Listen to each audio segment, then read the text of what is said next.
शहबाज शरीफ साहब बाकायदा तौर पर आज आप दीदा हो गए कराची शहर के हालात का जिक्र करते हुए। तो मियाँ शहबाज शरीफ का आप दीदा होना क्या आप लोगों की 13 साल कारकर्दगी के खिलाफ एक चार्जशीट नहीं है शर्मिला फारूकी साहिबा? जी, बहुत शुक्रिया एहतिशाम साहब। देखिए, पीडीएम का कहने को तो आज जलसा कराची के अंदर मुनक्किद किया जा रहा है, लेकिन कोई भी बात जी। करने से पहले मैं एक चीज़ ज़रूर बावर कराना चाहूँगी कि मुझे इंतहाई अफ़सोस हुआ और कल हम सब ने इसको मिलके कंडेम भी किया कि इस जलसे में ख़वातीन हमें बिल्कुल भी नहीं नज़र आ रही हैं। और कल जिस तरीके से सुमरो साहब का बयान आया था कि ख़वातीन जो हैं जलसे में नहीं आएँगी और उनको इजाज़त नहीं है, ये एक मैं समझती हूँ कि इंतहाई अफ़सोसनाक बात है और इसको पूरी पीडीएम को कंडेम करना चाहिए था। पीडीएम में एक खातून भी ठीक। बैठती हैं जिनका नाम मरीम नवाज शरीफ साहिबा है और ये ठीक। बात कहना पीडीएम की एक जमात से कि ख़वातीन जलसे के अंदर जो है उनको आने की इजाज़त नहीं है, ये बहुत ख़तरनाक बात भी है। और ख़वातीन जिस तरह से पाकिस्तान के हम देख रहे हैं कि उनके लिए जो पब्लिक स्पेसेस हैं वो श्रिंक होती जा रही हैं, ये इसको मज़ीद इस अनफॉर्चुनेट सिनेरियो को मज़ीद जो है वो तूल देगा।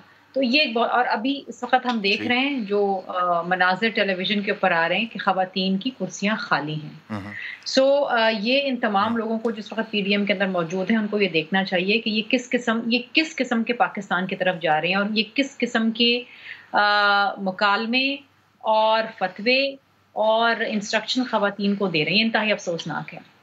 अब आ जाते हैं शहबाज शरीफ साहब पे।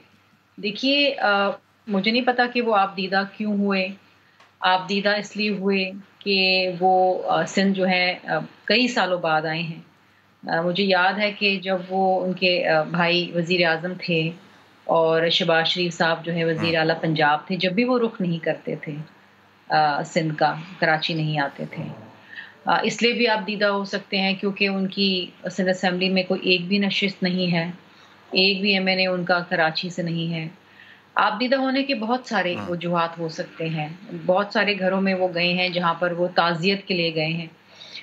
उस वजह से भी हो सकते हैं। जहाँ तक सिंध का ताल्लुक है तो देखिए, अफ़सोस की बात ये है कि पीडीएम कहने को तो ये यही कह रहे हैं कि जी हमारा जो टारगेट है और जो जिस पे तनकीद करनी है वो पीटीआई की हुकूमत है और उनकी 3 साला कारकर्दगी है जिसने अवाम को जी। इस कदर रुला दिया है कि पूरा का पूरा पाकिस्तान जो है वो घुटने पे आ गया है। लेकिन मुझे ऐसा नज़र आ रहा है कि जैसे कि इनका टारगेट अब पीटीआई नहीं है, इनका टारगेट अब पीपल्स पार्टी और सिंध की हुकूमत है। तो मैं भी अगर यही कह ये रहा था करने के लिए इंट्रो में। यहाँ पर आए सही। हैं, तो फिर ये फ़ायदा किसको पहुँचा हम्म। रहे हैं, ये बहुत बड़ा सवालिया निशान है। ये तो मेरा ख़्याल है कि इनके जो ठीक। नुमाइंदे यहाँ बैठे हुए हैं, वो ज़रूर बताएँगे कि अगर पीडीएम का मकसद और मतलब अब ये रह गया है कि पीपल्स पार्टी को टारगेट करो, तो वो फिर जो एक पीपल्स पार्टी ने जो एक बुनियाद डाली थी एक तहरीक की, हुकूमत हटाओ तहरीक की और पीटीआई की हुकूमत से अवाम जी। को निजात दिलाना था, वो कहाँ रह गई? वो फिर किसने ख़राब करी, किसने ठीक है, मुतासिर मुझे करी? इजाज़त दें, मैं मियाँ जावेद लतीफ़ साहब को शामिल गुफ्तगू करता हूँ और उनसे ये दोनों तीनों नुकात पर पूछते हैं। सबसे पहले मियाँ जावेद लतीफ़ साहब, ख़वातीन की नशिस्तें खाली क्यों हैं आपके जलसे में, पीडीएम के जलसे में? शर्मिला फारूकी साहिबा का सवाल है, मेरा भी सवाल है। दूसरा ये कि मियाँ शहबाज शरीफ साहब आप दीदा क्यों हुए कराची शहर के का जिक्र करके या उसके हालात का जिक्र करके? उनको ये लगता है कि क्योंकि आप लोगों की कोई सीट नहीं है कराची से, इस वजह से वो आप दीदा हुए। तीसरा, क्या अब आपका टारगेट पाकिस्तान पीपल्स पार्टी है इंस्टेड ऑफ पाकिस्तान तहरीक इंसाफ?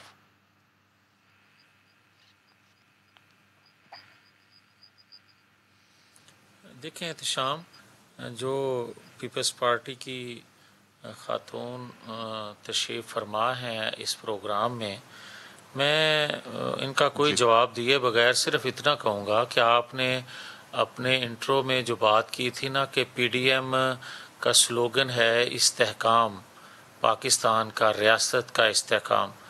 मैं जो असल इशू है उस पर आना चाहूँगा कि बात सीधी सी है कि एक वक्त था कि पाकिस्तान को न्यूक्लियर पावर बनाकर आप दुनिया से अपनी मुखालिफ क़ुव्वतों से इस पाकिस्तान का इस्तेहकाम ला सकते थे और उस वक्त ज़रूरत थी आपको न्यूक्लियर पावर बनने की। مگر نیوکلیر پاور بننے کے بعد آج آپ پاکستان کو استحکام دے سکتے ہیں، بچا سکتے ہیں، اور آپ کی مثال سب سے ہمسائے میں بڑی ہے کہ رشیا نیوکلیر پاور تھا، مگر اس کی جب معیشت کمزور ہوئی تو ملک ٹوٹا۔ آپ کے دوسرے ہمسائے میں افغانستان ہے، کب سے وہاں جنگ ہو رہی ہے اور افغانستان میں کبھی کوئی قابض ہو جاتا ہے، کبھی کوئی قابض ہو جاتا ہے۔ وجہ کیا ہے کہ وہاں معاشی استحکام نہیں ہے۔ میں بڑے دکھی دل سے یہ بات کہوں گا کہ بڑی بدقسمتی ہے کہ آج پاکستان کے اندر بھی وہ حالات ہیں کہ نیوکلیر پاور ہونے کے باوجود ہمیں معاشی طور پر ہم جتنا 3 سالوں کے اندر کمزور ہو گئے ہیں، اس سے پاکستان کو بے شمار خطرات لاحق ہو گئے ہیں۔ ابھی آپ نے ایک بات کی تھی صحت کارڈ کی، اب میں بات کر دیتا ہوں کسان کارڈ کی بھی۔ آپ مجھے یہ بتائیں کہ ڈی اے پی جو ہے ہمارے دور میں وہ بوری تھی 2700 روپے کی، آج 6700 روپے کی بوری ہے۔ احتشام صاحب، آپ مجھے یہ بتائیں کہ کس کسان کو کیا دھوکہ دیا جا رہا ہے، اس کا آپ اندازہ کر سکتے ہیں کہ فی بوری 4000 روپیہ بڑھ گئی، اور یہ کہتے ہیں کسان کارڈ ہم لے کر آئے۔ اسی طرح ہیلتھ کارڈ کے حوالے سے میں آپ کو بتا دوں کہ پنجاب کے اندر پچھلے 10 سالوں سے تمام ہسپتالوں کے اندر ہر قسم کا ہر مریض، وہ غریب ہے امیر ہے، مگر سرکاری ہسپتال میں اپنا علاج کروانے کے لیے جاتا تھا تو اس کا تمام علاج مفت کیا جاتا تھا۔ آج ایک فراڈ کیا گیا ہے پنجاب کے لوگوں سے اور اس کے بعد پورے پاکستان کے لوگوں سے۔